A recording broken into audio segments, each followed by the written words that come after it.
Ce matin, nous allons voir ensemble. Jésus-Christ a tout accompli.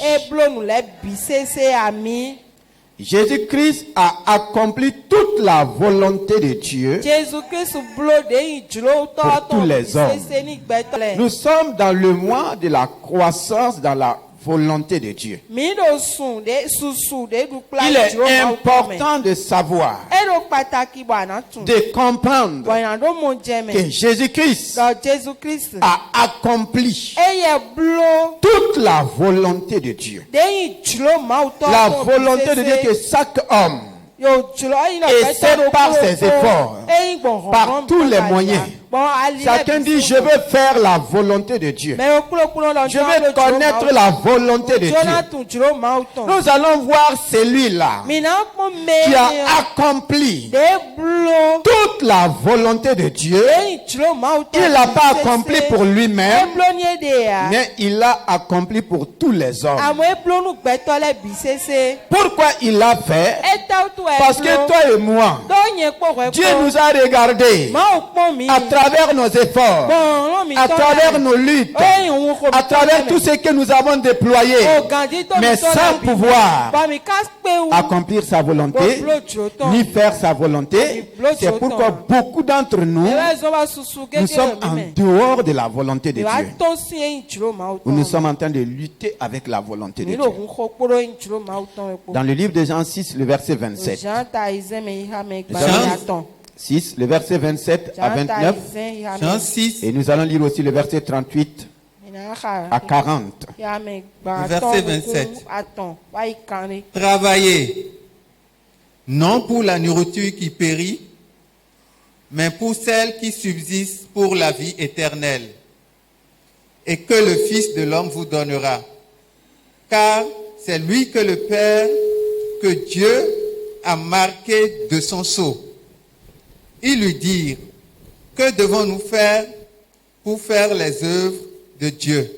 Que devons-nous faire pour faire les œuvres de Dieu?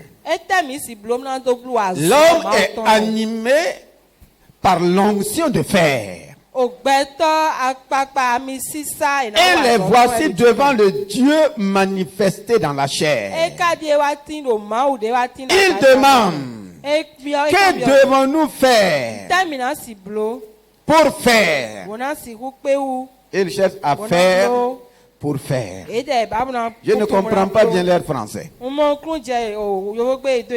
Alléluia. Que devons-nous faire pour faire les œuvres de Dieu? Jésus leur répondit. L'œuvre de Dieu, c'est que vous croyez en celui qu'il a envoyé. Voici ce que dit la parole vivante. Et que devons-nous faire pour accomplir la volonté que Dieu nous demande de faire? Parole de vie. Alléluia. Amen. Qu'est-ce qu'on doit faire? Effectivement, sur la terre, chacun cherche à faire quoi? La volonté de Dieu. Et c'est une bonne chose. Et voici des gens, depuis leurs ancêtres. Donc, leurs ancêtres n'ont pas pu leur montrer ce qu'il faut faire pour accomplir la volonté de Dieu. Et les voici devant le Seigneur. Ils continuent de demander, comme chacun de nous chaque jour, devant chaque situation, nous demandons au Seigneur, qu'est-ce que je dois faire? C'est une très bonne question. Qu'est-ce que tu dois faire? Et cette question est adressée au Seigneur Jésus-Christ. Et même ce matin, tu es en train de te poser cette question. Devant cette situation, qu'est-ce que je dois faire? Conformément à la volonté de Dieu. Et cette volonté va me conduire dans la solution de Dieu. Le Seigneur dit, l'œuvre de Dieu. Leur répondit Jésus. c'est que vous croyez en celui qui l'a envoyé, que vous placiez votre confiance en lui. La volonté de Dieu aujourd'hui pour nous, ce n'est pas d'abord le faire. Ça commence par croire. Alléluia. Amen. Si je commence par croire, je suis sur le bon chemin. Ils ont dit, qu'est-ce qu'on doit faire pour faire? Lui, il dit, on ne commence pas d'abord par faire. On commence par croire. Quand je commence par croire, il sera facile de faire. Mais si je ne crois pas, tout le reste sera difficile. Est-ce que quelqu'un est là ce matin? Pourquoi tu n'arrives pas à faire la volonté de Dieu? Parce que tu veux affronter directement la montagne. Et cette montagne, c'est ce qu'on appelle faire. Ça ne commence pas par faire. Ça commence par croire. Alléluia. Amen. L'œuvre de Dieu, la volonté de Dieu, c'est croire à celui qui l'a envoyé. Le mot envoyé est important. Effectivement, il a été envoyé pour quelque chose d'important et il va nous signifier cela dans les versets qui suivent. Les versets 38 à 40. Suivez attentivement parce que le Saint-Esprit est là pour nous aider. Après ces enseignements, tu ne dois plus manquer la volonté de Dieu. Tu ne dois plus être incapable de faire ou de marcher, de rentrer dans la volonté de Dieu. Le verset 38. Verset 38. Car je suis descendu du ciel pour faire non ma volonté, mais la volonté de celui qui m'a envoyé. Alléluia. Amen. La parole vivante dit, car si je suis descendu du ciel, ce n'est pas pour agir au gré de mes désirs, mais pour accomplir la volonté de celui qui m'a envoyé. Lui, il est descendu pour accomplir. Accomplir quoi? Parce qu'aucun homme ne peut accomplir toute la volonté de Dieu. Je ne le peux pas. Tu ne peux pas. Aucun homme, prophète, apôtre, quel que soit ton titre, aucun homme n'a pu accomplir toute la volonté de Dieu. Aucun terrestre n'a pu accomplir toute la volonté de Dieu. Chacun a lutté, chacun a essayé de faire. Alléluia.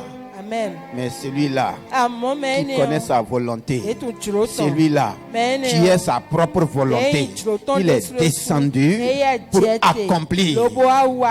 Il est descendu pour accomplir la volonté. Il a été envoyé pour accomplir. Alléluia. C'est pourquoi il dit aux hommes, pendant longtemps et tous les jours, vous cherchez à faire la volonté de Dieu, les œuvres de Dieu, et vous vous trouvez dans l'incapacité, vous se retrouvez dans l'impasse. Mais moi, je vous dis, faire la volonté de Dieu là, commence par croire à celui qui l'a envoyé et de placer sa confiance en lui. Croire en lui et placer sa confiance en lui. Parce que lui, il est venu pour accomplir. En réalité, avec tout ce que Jésus-Christ a fait, toi et moi, nous devrons croire, lui faire confiance. Au lieu de faire, on rentre maintenant dans la volonté de Dieu. Il faut rentrer dans quelque chose pour vivre la chose. Lui, il a accompli. Nous allons voir ce que tu cherches à faire. Dans quel domaine tu cherches à faire la volonté de Dieu. Tu vas comprendre que c'est déjà fait. Toi, tu dois rentrer maintenant. Et quand tu rentres, il y a un esprit de volonté qui va te conduire dans la manifestation de ce qui est déjà accompli. Jésus, lui, il a tout accompli. Maintenant, quand je rentre dans la volonté de Dieu, par le moyen du salut, il y a l'esprit par qui lui, il a tout accompli. Il rentre en vigueur pour me conduire maintenant, pour me diriger. C'est lui qui vient déployer sa force, sa puissance, toute la sagesse divine, l'intelligence divine, tout ce que Dieu est, pour me permettre chaque jour de marcher dans la volonté de Dieu, de connaître la volonté de Dieu, de faire la volonté de Dieu. C'est des faits dans lesquels moi je rentre. Alléluia. Amen. Tu es rentré dans cette maison parce que quelqu'un a pris le temps de tout construire, de tout mettre en œuvre. Et quand toi tu es rentré, ce n'est pas quand tu es arrivé que tu as commencé à construire la maison. Est-ce que nous sommes là? Tu es rentré dans la volonté de quelqu'un. Quelqu'un a pris la volonté de bâtir. Quand il a fini de bâtir, toi tu es rentré. Quand il bâtissait, tu n'étais pas là. Tu ne sais pas quel jour il a commencé. Tu ne sais même pas quel jour il a fini. Mais tout ce que tu sais, tu es dans la maison. Nous devons entrer dans la volonté de Dieu. Le Seigneur t'invite à rentrer dans sa volonté. Le verset 39. Or, la volonté de celui qui m'a envoyé, c'est que je ne perde rien. Je ne perde rien de tout ce qu'il m'a donné. De tout ce qu'il m'a donné. Mais que je le ressuscite au dernier jour. Quand je rentre dans la volonté de Dieu par la foi et la confiance en Jésus-Christ, il dit que je ne peux plus me perdre. Une fois que je rentre dans la volonté de Dieu, je ne peux plus me perdre. Tu ne peux plus te perdre. Si on se perd, c'est qu'on n'est pas encore rentré dans la volonté de Dieu. Le premier aspect, c'est que lui ne perde personne de ce que Dieu lui a envoyé et donné. Et tu rentres dans sa volonté, tu ne peux plus te perdre. Tu n'es plus parmi les perdus. Non, tu ne peux plus te perdre. Donc la volonté, il est venu pour que tu ne te perds plus. Parce qu'on était tous perdus par le péché, la malédiction, la chute. Maintenant, lui, il est venu. Et que ceux qui vont croire en lui, ceux qui vont placer leur confiance en lui, qui ne se perdent plus. Dans ce monde de confusion, tu ne peux plus te perdre. Le chemin de la volonté de Dieu est tracé. C'est pourquoi il dit, je suis la lumière. Ceux qui vont me suivre ne marcheront plus jamais dans les ténèbres. Si tu rentres dans ta volonté, tu ne peux plus marcher dans les ténèbres. Je ne peux plus marcher dans les ténèbres. C'est la volonté de celui qui m'a envoyé là. Il faut que tu prends ça au sérieux. Une fois que tu rentres dans sa volonté, il dit, je n'ai plus le droit de te perdre. C'est pourquoi il dit qu'il est le bon berger. Il va te garder jusqu'à te conduire devant le Père. Il me garde jusqu'à me conduire devant le Père. Tu ne vas plus te perdre. Tu ne vas plus te perdre dans la boue du péché. Non. Il dit, je ne peux pas perdre un seul de ce que le Père m'a donné. Premier aspect. Donc tu dois te réjouir.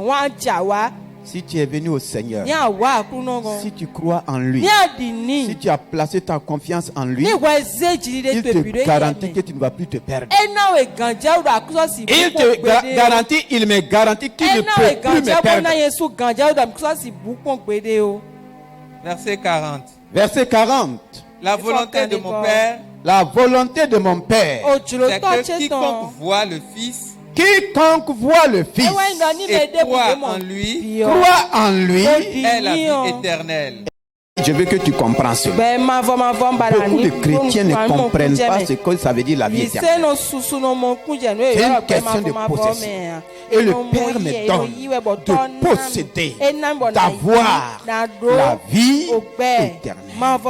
La vie éternelle, c'est toute la plénitude de tout ce que Dieu est, de tout ce que Dieu a, de tout ce que Dieu fait, de tout ce que Dieu peut à moi et avec moi. Qu'est-ce qui te manque encore? Sa volonté. C'est que je possède dès à présent. Nous avons un Dieu de présent qui a contrôlé le passé et qui contrôle le futur. Mais pour toi et pour moi, il a dit les choses anciennes sont passées. Pour le futur, ne t'en occupe pas. Même pour demain là, il ne faut pas t'en occuper. Je suis un Dieu de présent. Je m'occupe de toi aujourd'hui même. Alléluia. Amen. Donc il veut que tu possèdes. Sa volonté est que je possède dès à présent la vie éternelle. Dans la vie éternelle ici, c'est ce qu'on appelle quoi? Le salut. Dans sa plénitude. Alléluia. Amen. Que je possède quoi? La vie éternelle. Lisons dans 1 Timothée 2, le verset 4. 1 Timothée 2, le verset 4. Car qui veut que tous les hommes soient sauvés et parviennent à la connaissance de la vérité. Quelle est la volonté de Dieu pour tous les hommes? Quelle est la volonté de Dieu pour toi? Car Dieu veut que tous les hommes, quand on dit homme ici, ce n'est pas sans les femmes, c'est homme avec grand H. Dieu veut que tous les hommes soient sauvés. Retourne dans sa parfaite volonté. Et comme nous l'avons vu le dimanche passé, la volonté de Dieu est révélée dans Genèse 1 et dans Genèse 2. Dieu veut simplement, en créant l'homme, sa volonté était que l'homme domine. Que l'homme domine, que l'homme règne sur la terre. Il dit dans les psaumes, il a donné la terre au Fils de l'homme. Le trône, le ciel est son trône. Mais il a donné la terre au Fils de l'homme pour qu'il domine, pour qu'il règne, pour qu'il prenne le contrôle de la terre, le contrôle de la mer, le contrôle de l'espace. C'est la volonté de Dieu. Au lieu d'avoir peur de ce qui est sur la terre, sa volonté est que tu contrôles. C'est toi qui contrôles. Ce n'est pas les choses qui te contrôlent. Contrôler ce qui est sur la terre. Et il y en a à cause de leur situation présente. Ils croient que ce qu'on dit là, ce n'est pas des paroles religieuses. Ça demande simplement ta foi. Ce n'est pas mystique. Ce n'est pas aussi de la sorcellerie. C'est parce que toi, tu ne joues pas ton rôle. Que les satanistes, les sorciers, ils connaissent leur diable. Ils connaissent leur Satan. C'est toi qui ne connais pas ton Dieu. C'est toi qui ne connais pas la puissance de ton Dieu. Et tu es en train de les envier. D'avoir peur d'eux. Ils opèrent avec leur diable. Et ils s'en fichent. Toi, tu dis que tu as un Dieu puissant. Tu n'opères pas. Et tu veux qu'ils ne dominent pas, ils vont dominer. Dieu t'a créé pour dominer. Adam et Ève ont refusé leur domination.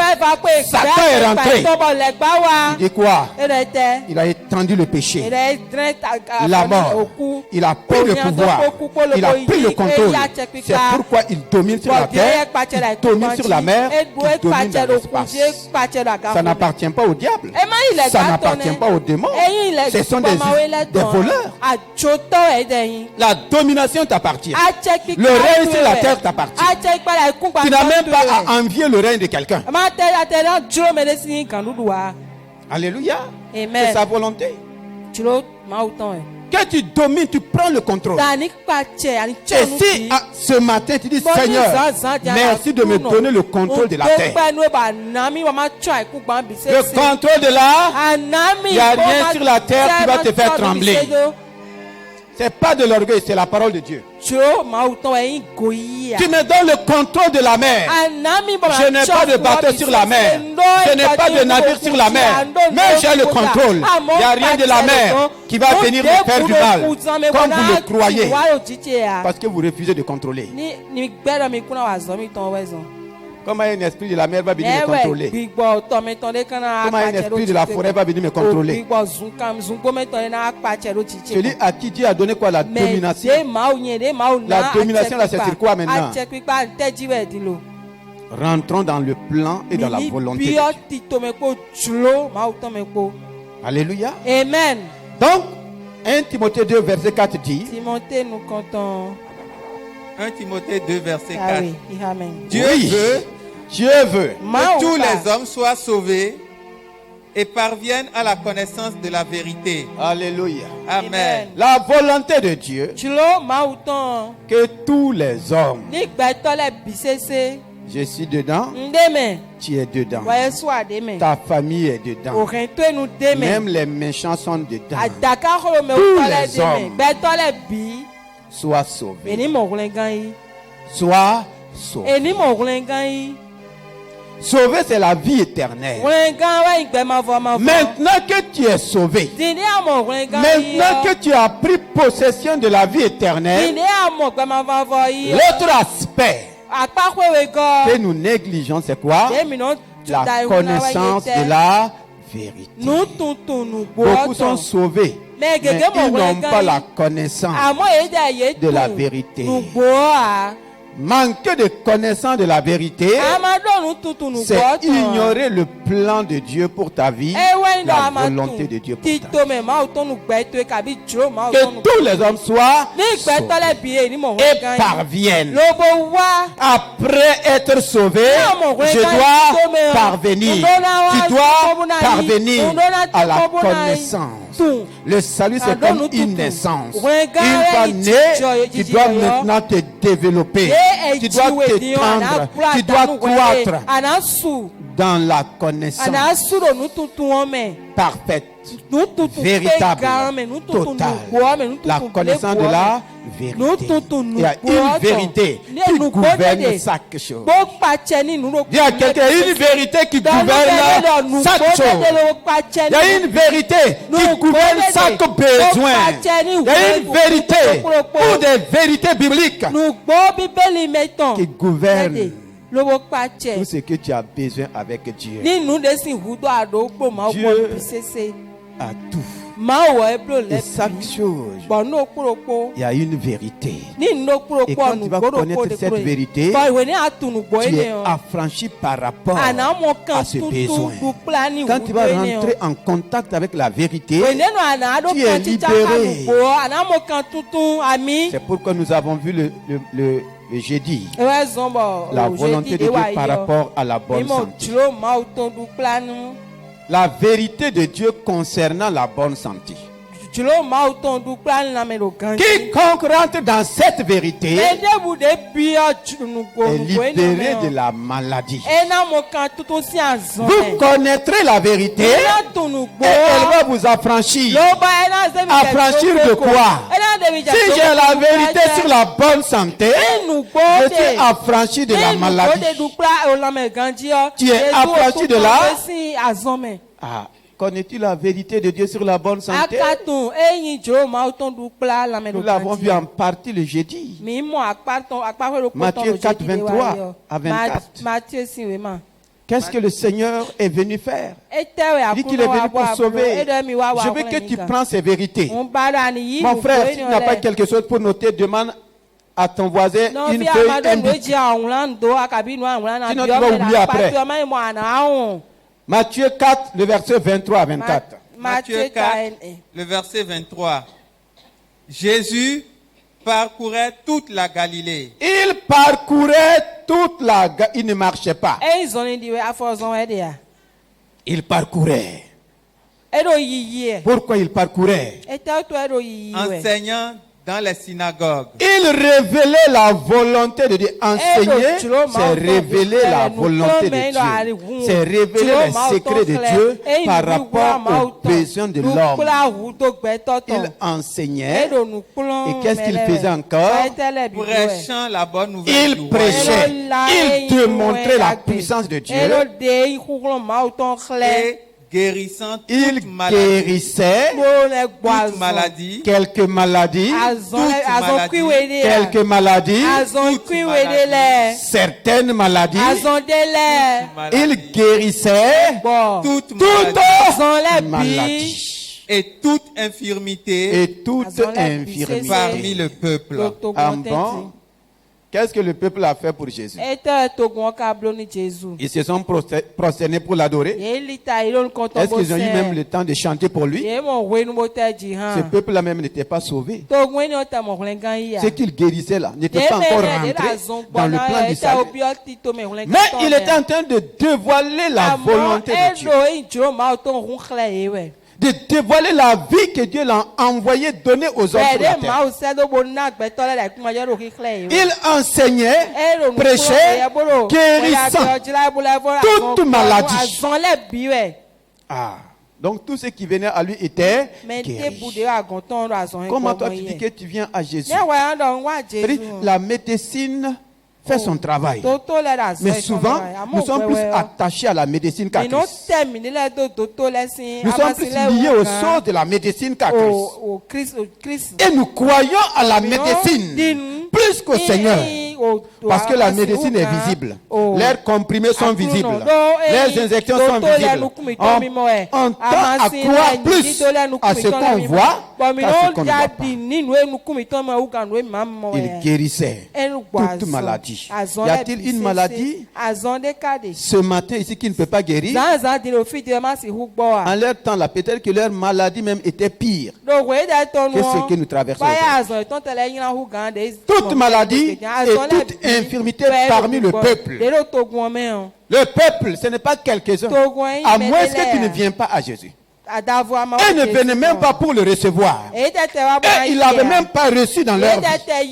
Mais le simple fait de venir à Jésus, ce que Dieu ne supporte pas, c'est la souffrance d'un homme qui vient vers lui.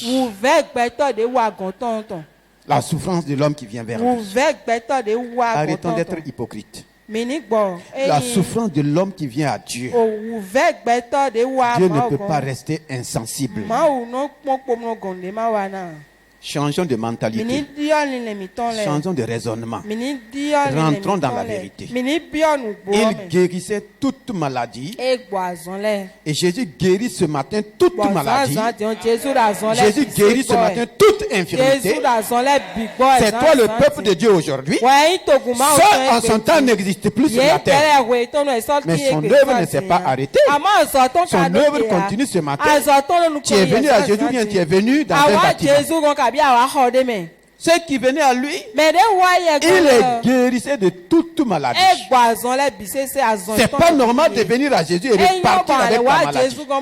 Même ceux qui n'étaient pas dignes, ils n'ont pas accepté repartir avec leur mal. Comme cette femme qui a dit, c'est vrai que les petits chiens n'ont pas droit au pain qui est sur la table. Mais les miettes même qui tombent, les miettes qui tombent, elle n'avait pas vu de miettes tomber. Mais elle a dit, les miettes qui tombent, quelles sont ces miettes? Les petits chiens se nourrissent. Et elle a été guérie. Sa fille a été changeant de mentalité par rapport à la vie. Vous connaîtrez la vérité. Il dit, la volonté de Dieu est que tous les hommes soient sauvés. Une fois que tu dis que tu es sauvé, tu dois faire maintenant le second pas, la connaissance de la vérité. Si tu ne connais pas de la vérité, tu es un sauvé, toujours en difficulté. Tu es un sauvé, toujours malade, toujours possédé, toujours maudit, toujours pauvre. Parce qu'il y a une vérité qui va te faire sortir de ta maladie, de la malédiction et de tout le reste.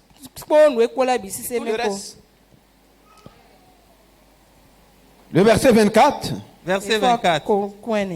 Sa renommée se répandit dans toute la Syrie et on lui amenait tous ceux qui souffraient de maladies et de douleurs de divers genres. On lui amenait tous ceux qui souffraient de douleurs. Est-ce qu'il y a quelqu'un qui souffre de douleurs? Tous ceux qui souffraient de quoi? De douleurs. De diverses maladies. Même les démoniaques. Les lunatiques. C'est qu'on dit lunatique. Quand ils venaient à Jésus, ils étaient tous guéris. En matière de la guérison, c'est tous ceux qui venaient à lui rentrer en contact avec sa guérison. C'est pourquoi dans Matthieu 8, quand Jésus est descendu, un lépreux qui l'a suivi, la Bible dit que le lépreux a fait quoi? Rapidement, il est venu se prosterner. Il a dit, Seigneur, si tu le veux, tu peux me rendre. Si tu le veux, tu peux me rendre pur. Je ne doute pas de ta capacité, mais je veux connaître ta volonté. Est-ce que Jésus a dit, retourne confesser tes péchés? Qu'est-ce qu'il a dit? Qu'est-ce qu'il a dit? Matthieu 8, verset 2-3. Matthieu 8. Je le veux. Sois je le veux. Sois pour la guérison de l'homme qui se présente à Dieu. Dieu a toujours la volonté de guérir. Je le veux. Sois un centenier dans le verset 5. Lui aussi il est venu. Il dit, Seigneur, mon serviteur est couché à la maison, atteint de paralysie, souffrant beaucoup. Jésus ne l'a même pas laissé terminer. Qu'est-ce qu'il a dit? J'irai. Non seulement il veut, et quand il veut, il part. Ceux qui sont venus à lui, il les a guéris. Ceux qui l'ont invité pour des cas, il est allé. Il est juré. Pour ta guérison, le Seigneur est prêt à venir si tu ne viens pas à lui. Et si tu l'invites. Jurez. Peuple de Dieu, est-ce que nous devrons avoir toutes ces grâces-là et continuer de souffrir comme ceux du monde? Est-ce qu'il n'y a pas quelque chose qui ne tourne pas comme il se doit? Est-ce qu'il n'y a pas une séduction à quelque part? Est-ce qu'on ne dit pas qu'on croit, mais on regarde plus à la réalité qu'à la vérité?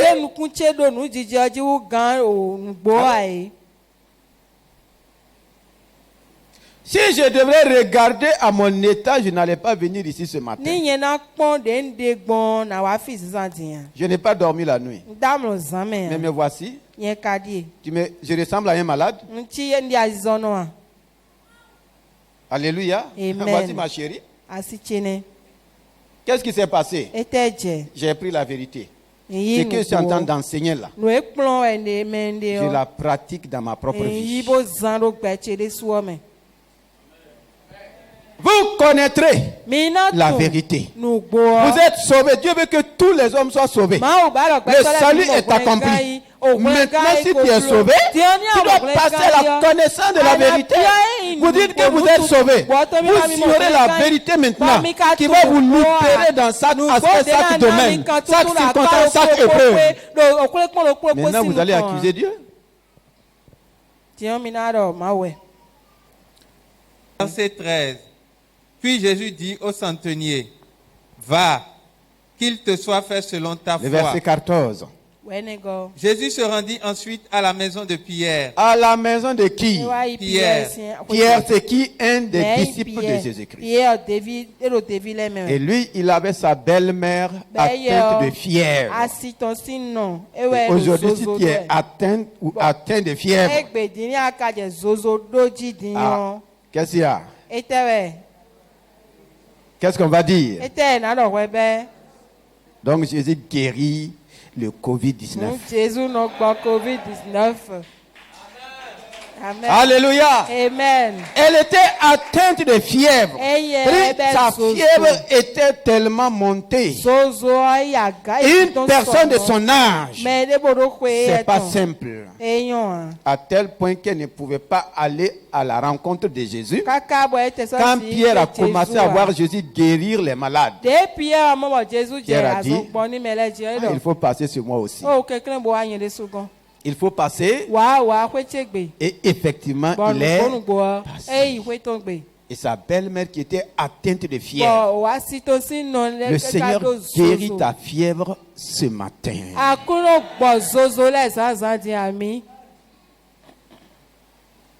Il guérit ta fièvre.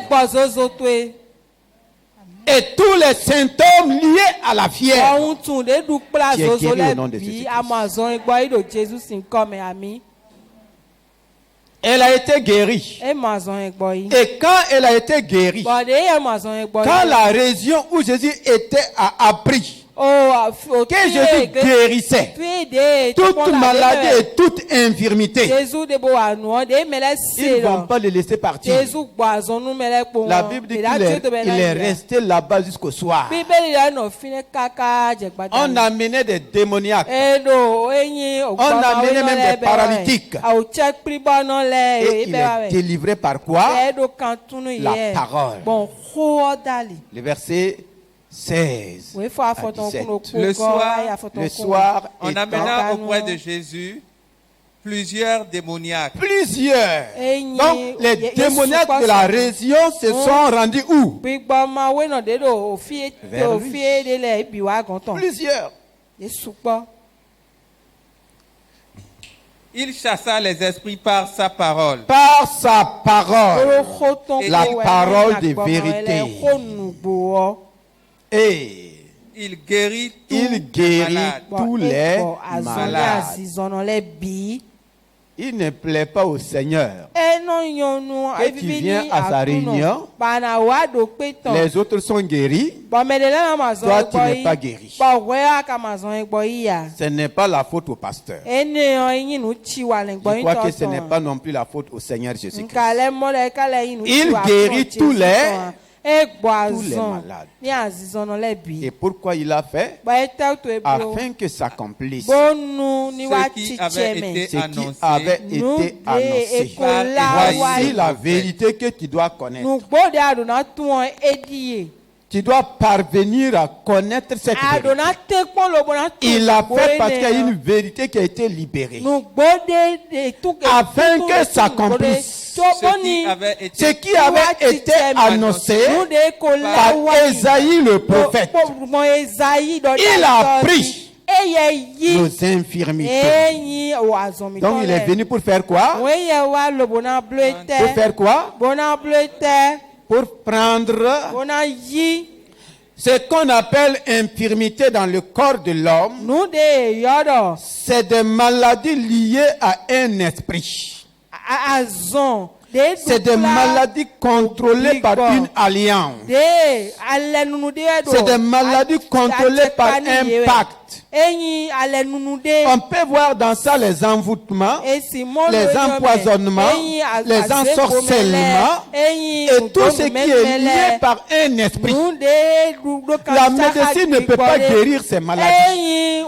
Les examens ne peuvent même pas révéler. Parce que c'est spirituel. Mais qu'est-ce que Jésus fait? Lui, il est venu pour prendre. Il n'est même pas venu pour opérer. Il est venu pour il a pris. Quelqu'un a déposé. Quelqu'un a envoyé l'envoûtement. Quelqu'un a envoyé l'ensorcellement, l'empoisonnement. Lui, il a fait quoi? Lui, il a pris. Lui, il a pris. Amen. Est-ce que tu vas le laisser prendre? La médecine ne peut pas prendre ça. Elle ne voit pas comment elle peut prendre. Mais lui, il prend. Il a pris nos infirmités. Ce n'est pas qu'il va prendre. Je dois rentrer dans la vérité qu'il a pris. Je sens la douleur. Je dis, Seigneur, tu as pris mes infirmités. Seigneur, tu as pris l'envoûtement. Seigneur, tu as pris l'empoisonnement. Seigneur, tu as pris l'ensorcellement. C'est cette vérité que je dois déclarer. Et je rentre en possession. Est-ce que tu es dans ce cas? Est-ce que tu es dans ce cas? Il a pris. Il a pris nos infirmités. Il s'est chargé de nos maladies. Il y a infirmité et maladie. Les maladies ne sont pas forcément liées par un esprit. Mais souvent c'est lié aussi par nos comportements. Parce que nous mangeons régulièrement. Par le fait que nous utilisons excessivement le corps. Par le fait que nous-mêmes nous ne jouons pas notre responsabilité. C'est causé aussi par des infections. Ces choses-là, la médecine voit. Mais l'un ou l'autre, il est venu pour... Il s'est chargé de nos... Quand je rentre dans cette vérité, je dis, Seigneur, tu t'es chargé de mes maladies. La prise en charge du Seigneur est différente de la prise en charge du monde. Lui ne te donne pas de l'argent pour payer tes factures, ni pour payer tes hospitalisations. La prise en charge du Seigneur, c'est sa main invisible qui déracine le mal, qui détruit les virus, qui détruit l'infection, qui enlève la douleur et te laisse la bonne santé. Est-ce que tu peux acclamer le Seigneur?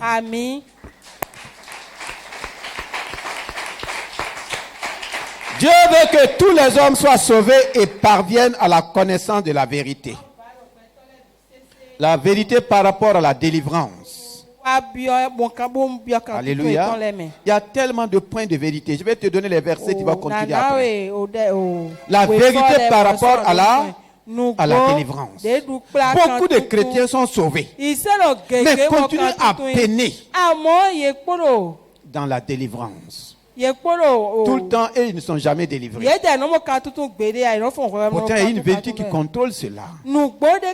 Colossiens 1, le verset 12 à 13. Vous allez voir, on doit rentrer. C'est déjà fait. Il dit, il a pris nos infirmités, il s'est chargé de nos maladies. Ce n'est pas quelque chose qu'il va faire. C'est déjà fait. Toi, tu viens rentrer par la foi et par la confiance. La foi est là. Qu'est-ce qui est écrit? Colossiens. Rendons grâce au Père. C'est des versets que tu dois même avoir dans ton cœur. Je n'ai pas besoin d'ouvrir la Bible pour les proclamer. Rendons grâce. Rendez grâce au Père qui nous a rendu capables d'avoir par l'héritage des saints dans la lumière. Verset 13. qui va nous délivrer de la puissance des ténèbres, qui va nous délivrer, qui va. Il nous a délivrés. Donc tu attends la délivrance quand? Hein? Tu attends la délivrance quand? Il y en a qui sont sauvés depuis, ils ne sont pas encore délivrés. Ils sont passés par tous les pasteurs, les prophètes, les délivreurs et les délivreuses. Ou bien, il y a des délivreurs, il y a des délivreuses. Pourquoi? Parce qu'ils ne sont pas encore rentrés dans cette vérité. On dit de rendre grâce au Père. S'il est ton père, il dit, il t'a rendu capable. C'est là que nous refusons. Tu crois que tu n'es pas capable. Mais il dit de lui dire merci. Même si tu te sens faible. L'apôtre Paul était faible. Mais il dit que c'est en ce moment qu'il est fort. Et Dieu dit de me rendre grâce. Parce que je t'ai rendu quoi? Capable de chasser les démons. Capable de chasser les démons. Capable de chasser ces esprits-là. Et de prendre ta part. Et de faire quoi? Si tu refuses la capacité qu'il t'a donnée, si tu refuses, tu vas tourner partout. Chacun doit prendre ses responsabilités. Rendez grâce au Père. Toi qui as besoin de délivrance là, tu prends ce passage. Chaque jour tu rends grâce au Père. Les esprits dont tu crois qu'ils sont en toi là, qu'ils t'ont lié ou enchaîné là, continue de dire Père, je te rends grâce parce que tu m'as donné la capacité. Je ne peux pas avoir la capacité et aller chercher la capacité de quelqu'un d'autre. Je pars m'accorder et je dis Seigneur, je te rends grâce parce que tu m'as rendu capable de prendre part à l'héritage. Prendre part à l'héritage, ça veut dire quoi? Prendre ma part d'héritage. Prendre ta part d'héritage. Comme ce fils qui a dit, papa, donne-moi. Donne-moi. Le père ne lui a pas donné. Le père ne lui a pas donné. Il t'a rendu capable. Toi, tu te vois comme un incapable. Il faut d'abord croire à ta capacité que Dieu t'a donnée. Seigneur, je te rends grâce parce que tu m'as rendu capable de prendre part, de prendre ma part de délivrance, ma part de bénédiction, ma part de richesse, ma part de prospérité, ma part de réussite, ma part de mariage, ma part, tout est dans la parole. Il nous a rendu capables de prendre part à l'héritage. Tu as droit à l'héritage. Ne pleure pas pour l'héritage de ton père naturel qui est insignifiant. Il y a un héritage plus que toi. Tu rentres dans l'héritage. Et tout ce que Dieu a est ton héritage. Maintenant, non seulement il ne te donne pas part à l'héritage, il t'a maintenant qui nous a délivrés de la puissance des ténèbres. Il nous a pas simplement délivrés de 2000 démons. Comme l'homme de Gadara. Alléluia. Amen. Dis à quelqu'un, le Seigneur ne t'a pas seulement délivré de 2000 démons. Il t'a délivré de l'empire des démons. Ici, ce n'est pas 2000 démons. Il t'a délivré de l'empire, de la puissance des ténèbres, l'empire des démons, des esprits méchants, des principautés, des dominations, des autorités sataniques. Il t'a délivré. Tu es délivré de l'empire. Et maintenant, il va te transférer.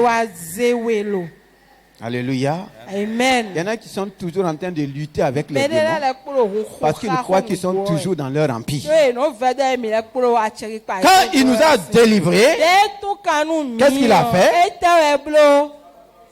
Il nous a transporté dans le royaume de Christ, transféré dans un autre royaume contre royaume contre puissance contre parole contre.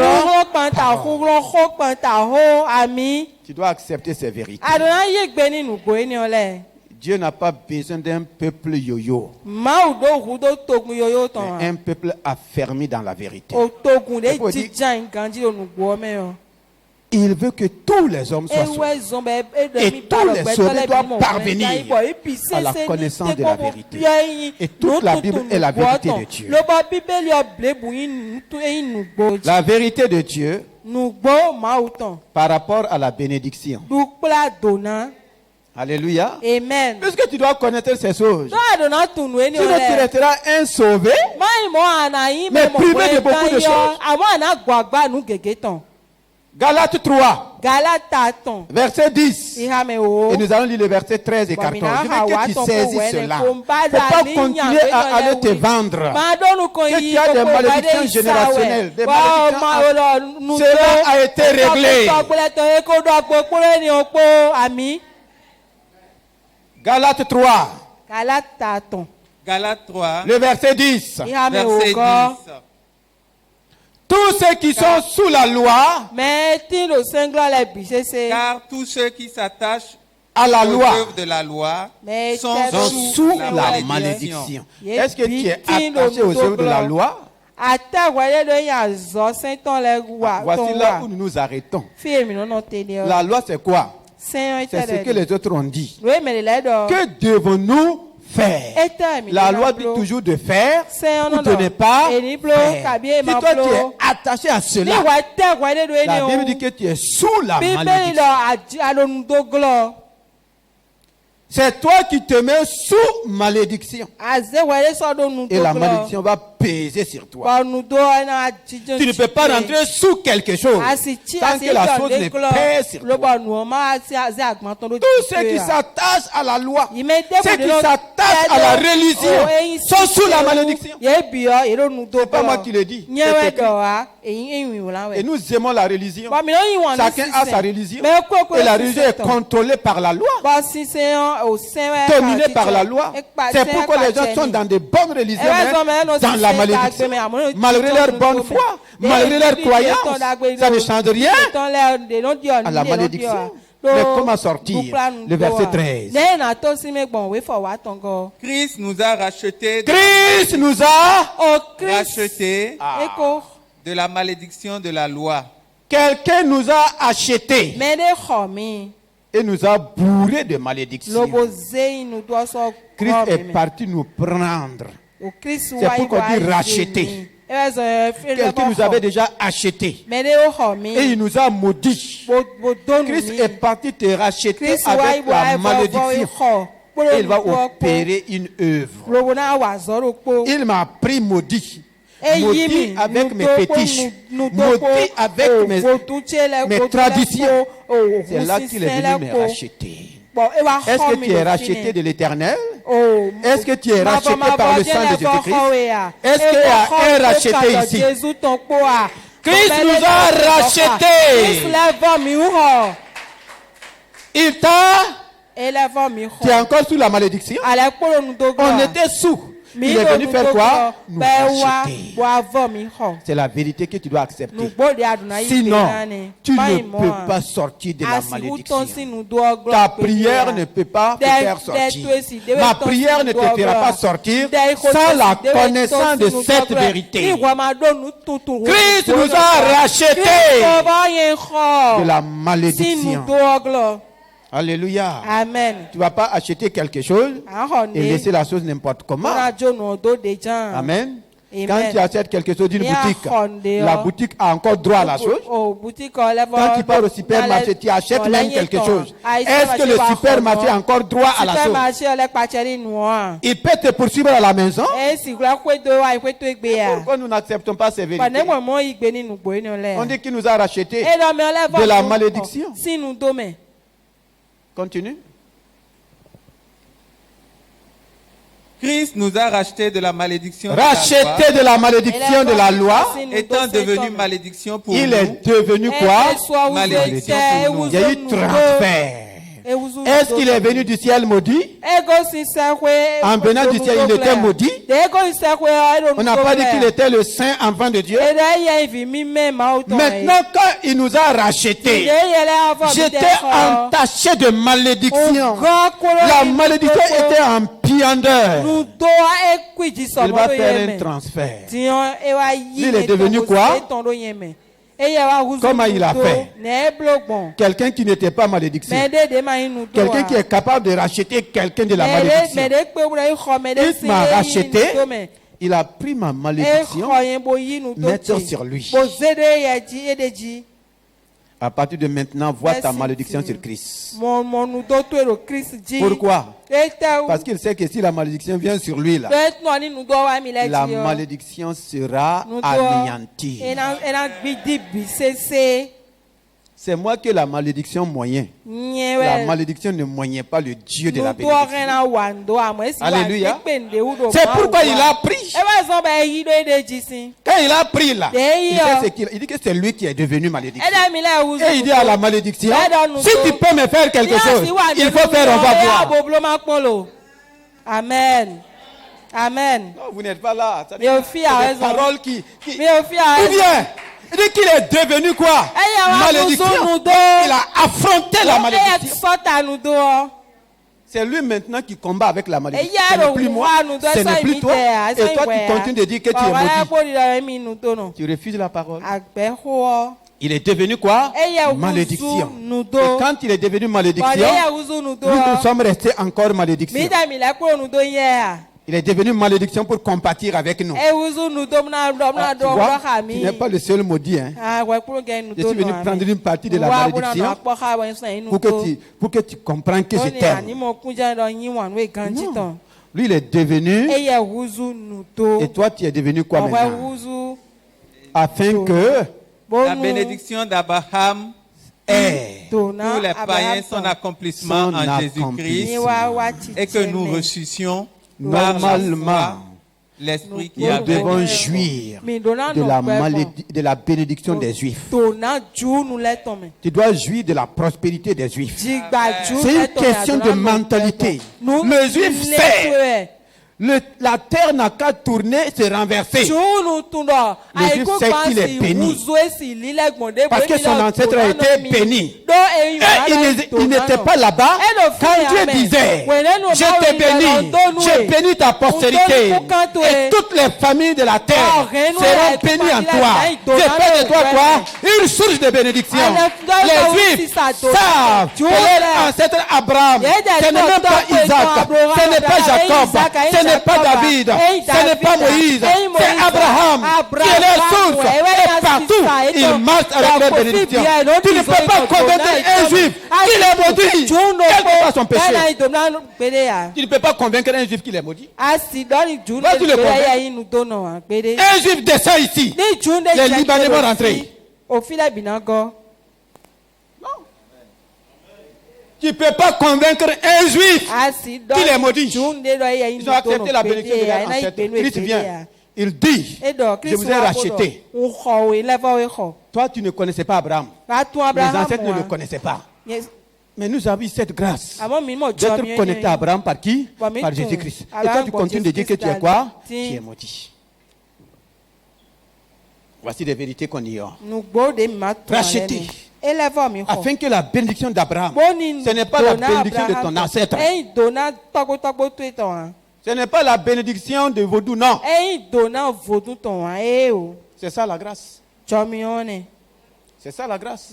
La bénédiction d'Abraham est son accomplissement. Pour qui? Pour les païens. Les païens, c'est tous ceux qui ne sont pas juifs. Dieu a transféré la bénédiction des juifs sur les païens qui croient en Jésus-Christ. Pourquoi tu ne jouis pas? Pourquoi tu ne bénéficies pas? Est-ce qu'on ne doit pas changer de mentalité? Est-ce qu'on ne doit pas accepter la vérité de la parole? Nous allons continuer à laisser ces faux prophètes là nous mentir. Ils utilisent quelle parole? Il nous ramène toujours dans l'Ancien Testament. Pourquoi ne pas nous prêcher la vérité présente? Qu'est-ce que Pierre a dit? Nous vous prêchons quoi? La vérité présente. Il y a vérité dans la vérité. Ce que Dieu disait à Abraham, là, c'est aussi leur vérité. Mais aujourd'hui, nous avons ce qu'on appelle quoi? La vérité présente. Dieu veut que tous les hommes soient sauvés. Effectivement, tu dis que tu es sauvé. Il y a des vérités que tu ne comprends pas. Et le fait que tu ne comprends pas ces vérités, tu restes bloqué dans ces domaines. Il y a la vérité de Dieu, pourquoi? Pour le travail. Si tu connais ces vérités, tu ne peux pas rester dans le chômage. Tu ne peux pas manquer un bon travail. Jamais. Il y a la vérité de Dieu pour le mariage. Donc je vous donne les versets. Proverbe 18, verset 9. Et Proverbe 14, verset 23. Ça, c'est les vérités de Dieu pour le travail. La vérité de Dieu pour le travail, tu peux lire aussi dans 1 Thessaloniciens 4, verset 11. 2 Thessaloniciens, chapitre 3, verset 10 à 12. Tu peux lire aussi dans Matthieu 20. Notez, tu vas aller faire ton étude biblique. Matthieu 20. Le verset 1 jusqu'au verset 14. La vérité de Dieu, la vérité par rapport au mariage. Matthieu 22, le verset 4. Là-bas, Dieu dit que dans son royaume, c'est lui qui prépare les noces pour son fils et sa fille. Et lui, il a déjà tout préparé, tout apprêté. Maintenant, il invite ses fils. Du côté de Dieu, Dieu est déjà prêt. Il a déjà tout apprêté. Vous ne vous mariez pas parce que vous n'êtes pas prêt. Vous ne vous êtes pas préparé. Dieu s'est préparé pour tout. Chacun de nous doit se préparer pour le mariage. Et le Saint-Esprit va nous aider. La vérité de Dieu par rapport à l'enfantement. Matthieu 19, verset 13 à 14. C'est lui qui a dit, laissez venir à moi les petits enfants et ne les empêchez pas. Et dans Ésaïe 67, il dit, moi qui fais naître, est-ce que je vais empêcher d'enfanter? La vérité de Dieu par rapport à la protection. Jean 10, verset 10 et le verset 28 à 30. La vérité de Dieu par rapport à la richesse. Dieu n'a voulu que personne soit pauvre. 2 Corinthiens 8, le verset 9. Est-ce que tu peux élever ta voix et commencer à bénir le Seigneur? Dis merci au Seigneur. Si tu as noté ces versets, tu peux continuer à les méditer. Ce n'est pas tout. La Bible regorge de toutes les vérités pour manifester le plan du salut dans notre vie. Nous avons la lourde responsabilité de les chercher, de les méditer profondément. Et nous allons permettre au Saint-Esprit d'avoir son épée pour agir, pour opérer, pour nous rendre libres, pour manifester la guérison, manifester la bénédiction, manifester tout ce que Christ a accompli pour nous. Commence à lui dire merci. Dis merci au Seigneur. Élève ta voix. C'est tellement merveilleux de savoir que Dieu veut que tu sois sauvé. Et il a tout mis en œuvre. Il a tout mis en œuvre. Il a tout accompli. Maintenant, toi et moi, nous devrons nous réjouir de ce qu'il a fait. Élève ta voix et bénis-le. Dis merci Seigneur Jésus. Tu as accompli toute la volonté de Dieu pour moi. Ce que je ne pouvais pas faire ce matin. Je viens dans un esprit de foi. Oh, pour entrer dans ce que tu as déjà fait. Pour vivre, pour toucher, pour voir la manifestation par la puissance du Saint-Esprit. Oh, je rentre maintenant dans ta volonté par rapport à ma bonne santé. Je refuse d'être malade parce que tu as pris mes infirmités. Je demande de parler. Tu as pris mes infirmités. Tu t'es chargé de mes maladies. Oui, Seigneur, je te bénis. pour ma délivrance, qui m'a rendu capable de prendre ma part d'héritage aux enfants et des fils de Dieu. Qui m'a délivré de la puissance des ténèbres. Qui m'a délivré de l'empire des démons, de l'empire des esprits méchants. Je veux que tu proclames maintenant. Si tu crois, tu déclares. Déclare les vérités concernant ta délivrance. Les vérités concernant ton travail. Je dis qu'il ne veut pas que tu restes toute la journée sans rien faire. Bénis le Seigneur qui te donne maintenant un bon travail. Si tu crois cette semaine même, les choses vont changer. Tu ne resteras pas dans les chemins. Tu ne resteras pas sans marcher. Tu ne vas pas rester sans client. Les choses doivent changer. On va te rappeler. On va renouveler le contrat. Oui, bénis le Seigneur. Ton salaire va changer. Dis merci. Est-ce que tu ressens le désir d'enfanter? Il dit qu'il ne peut pas empêcher d'enfanter. Que tout empêchement soit ôté au nom de Jésus-Christ. Dis-moi qui fait naître, est-ce que je vais empêcher d'enfanter? Que rien ne t'empêche d'enfanter. Que tout empêchement soit ôté. Tout diagnostic soit annulé. Et rentre dans l'enfantement pour jouir du fruit du mariage. Oh, dis merci au Seigneur. Dis merci au Seigneur. Par rapport à la protection, nous sommes en sécurité. Par le sang de Jésus-Christ, nous sommes dans la main du bon berger. Il a dit rien ne peut nous ravir de sa main. Rien ne peut te ravir de sa main. Quel que soit ce qui se passe. Oh, bénis le Seigneur. Oh Seigneur, je te bénis ce matin. Je te rends grâce. Parce que tu es fidèle. Parce que tu es digne de confiance. Oui, nous avons découvert ces vérités. Nous avons donné au Saint-Esprit son épée. Qu'il opère dans nos vies. Qu'il opère dans nos besoins. Oh, je te rends grâce. Reçois la gloire. Reçois la louange. Dans le merveilleux nom de Jésus-Christ. Amen.